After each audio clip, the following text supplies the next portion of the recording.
as United's Michael Jordan this week after securing an injury-time draw in the Champions League. You can use any sporting analogy you like for the Manchester derby. It doesn't really matter. This is a big game. End of story. Let's hear from the managers now. A win for United moves them level on points with City. Pep Guardiola fully focused on this game after a big win in Europe this week. But first, it's Ole Gunnar Solskjaer.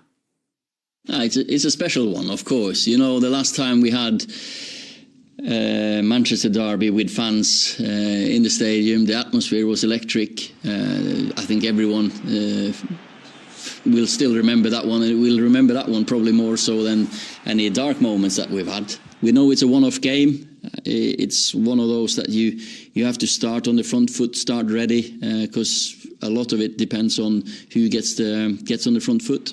You know, I've got a great respect and admiration for Pep and what he's done. But we've had a few good results against them. We've had some good games, but they're tight games, and we need another performance like this. And sometimes you need luck. Sometimes you need the players to really stock out. We know this is going to be a game that we have to work hard, suffer a lot, but we have to believe in ourselves. We have to trust ourselves because we're at home, and as you say, we've had a good few results, and let's hope that continues. But we don't take that for granted. We know we need to earn it. What they have done is quite similar to what they have done week by week. That's why it's nice football, this emotion, and why, you know, to try to win the derby, to do it well.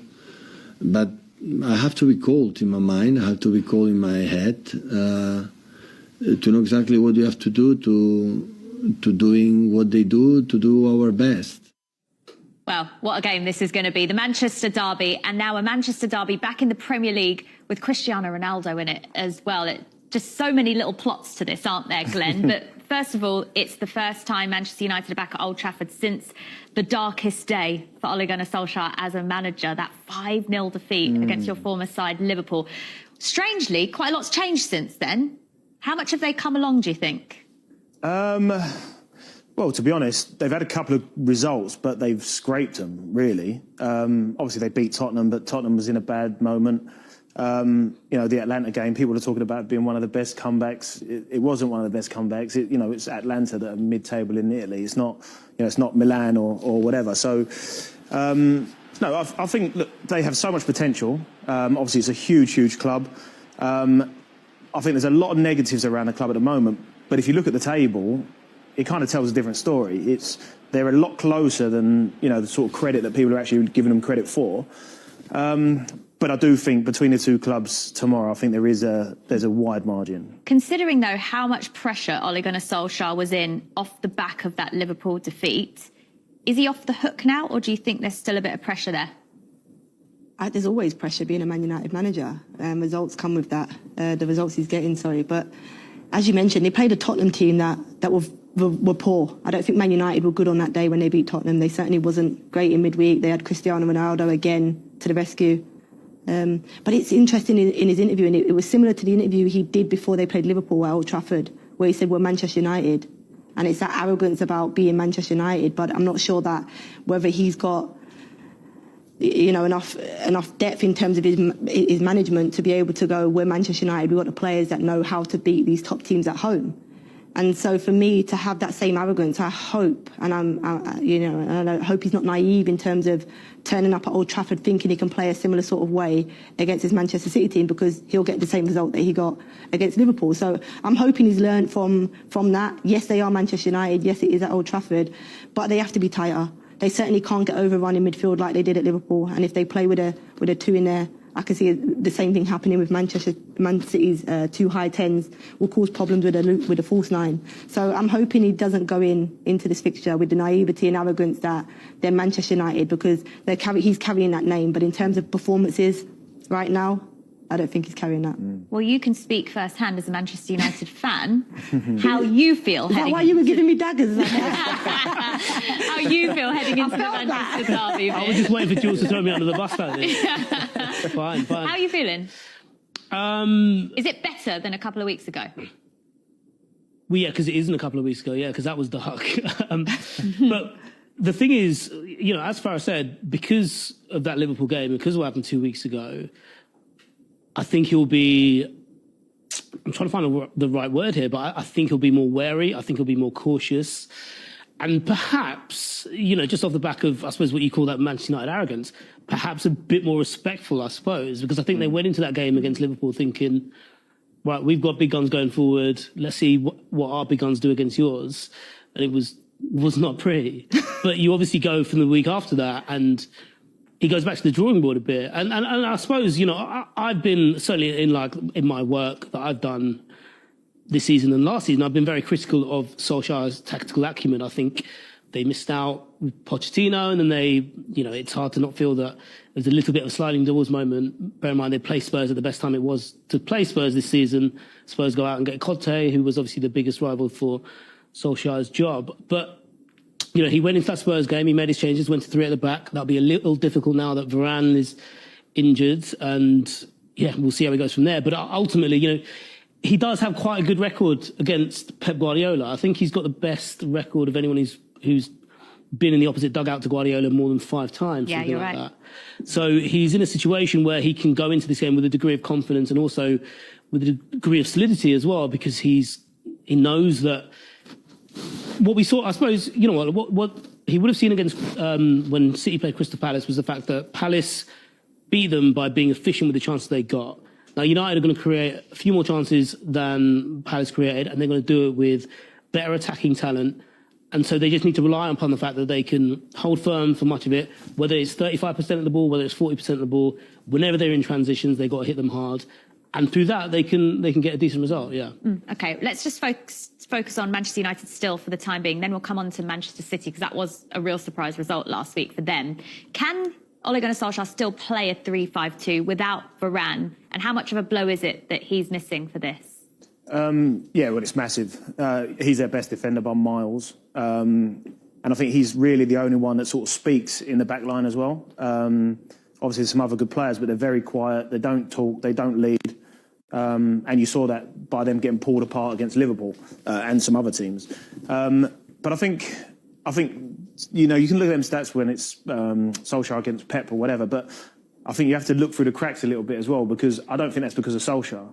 Because I don't think he's got the character to, when I said earlier about Rafa will know the opponents and he will find a way to do something that can cause a problem. I don't think Solskjaer's got that in him. I think he's just got one way of playing, and he tries to leave it up to the big 4, the big 4 characters, and let them try and win the game.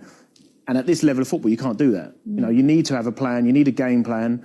And I just can't see him giving those players the inspirational chats, the motivation to get the most out of them. I think he just lets them get on. I think he just picks the names and lets them get on with it. In a way, though, does the way City play actually work quite well for how Manchester United could potentially face against them if he goes for the counter-attack?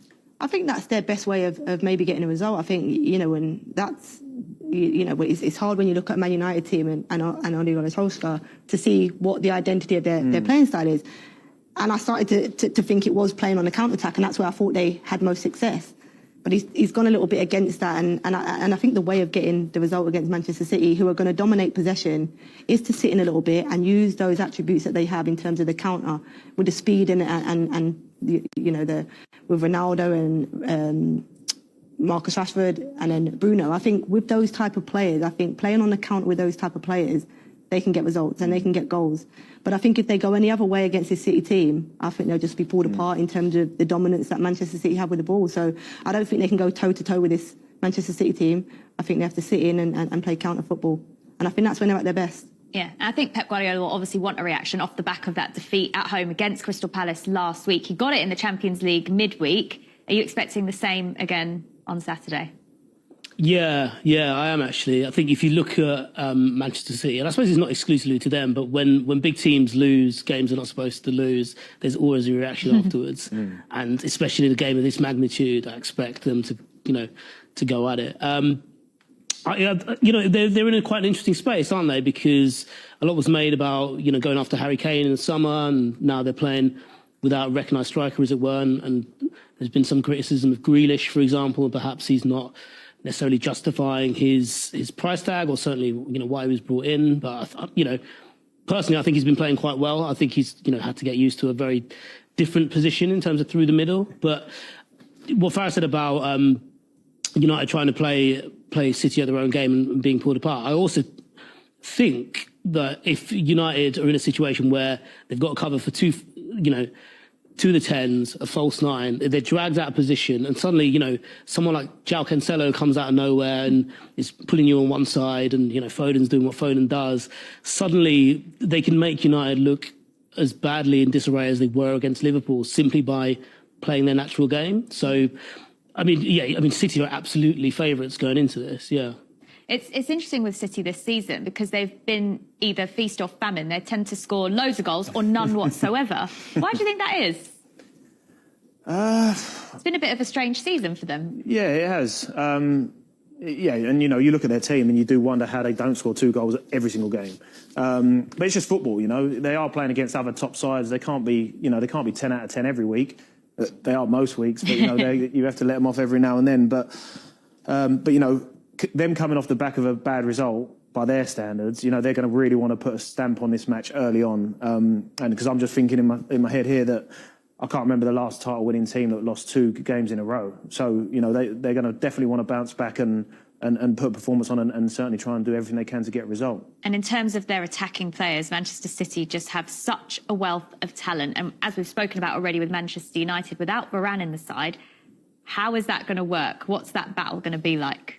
It's going to be interesting because they don't play with a 9 right up against centre-half. So in terms of the United 2 centre-halves, whoever it's going to be, or if they play a back 3, it's going to be difficult because sometimes defenders don't like that full security of not having anybody around them. And that's what I think Manchester United might struggle with, because the fluidity that Manchester City have in terms of their players and personnel, it's really difficult to pick them up and know who's going to play where and the runs that they make. For me, in a game like tomorrow, I think, and you spoke about Grealish and you think he's not done so bad, I think he's not a player. It was a bit of a shock to me in terms of the style in which Manchester City play, because, it is about playing quick and the movement. And Grealish is somebody that likes to carry the ball and hold on to it and draw fouls and slows their play down a little bit. So I actually much prefer when Sterling's in a team that makes the runs off the shoulder, because I actually think that helps the 2 10s that they play with and the pocket players for them and Foden to get in pockets.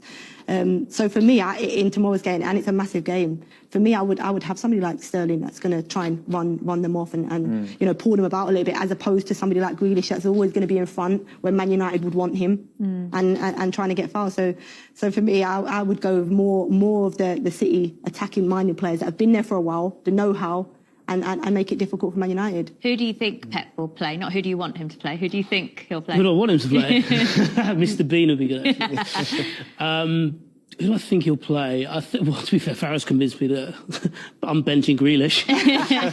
Sterling's an interesting one, though, isn't he? Because he definitely fell away at the end of last season, had that incredible summer with England and scored, in the Champions League midweek. And I think because of those runs, because of the positions he gets himself into, he gets you feeling like you're playing against a striker when you're not playing against a striker, right? He pulls you in. He pulls you at the back post. You're kind of worried about him. Where is he? He's always going to pop up on the end of one of these.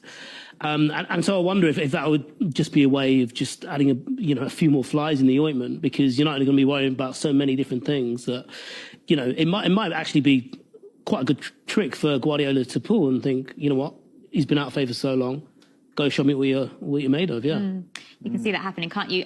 Glenn Farah, tell us just a little bit about how different it feels heading into a big derby game as a player. Is there a different approach, a different feeling when you wake up that morning? Yeah, for sure. They're the games you look forward to at the start of the season. You look straight into the calendar to see when the big games are. But I think the biggest difference is seeing how the fans and the city are in the week leading up to it.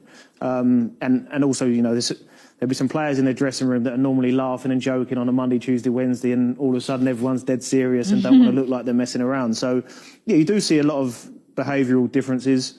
But that's what you want to do. As a top player in the top side, you want the big clashes and you want to go toe to toe with the best.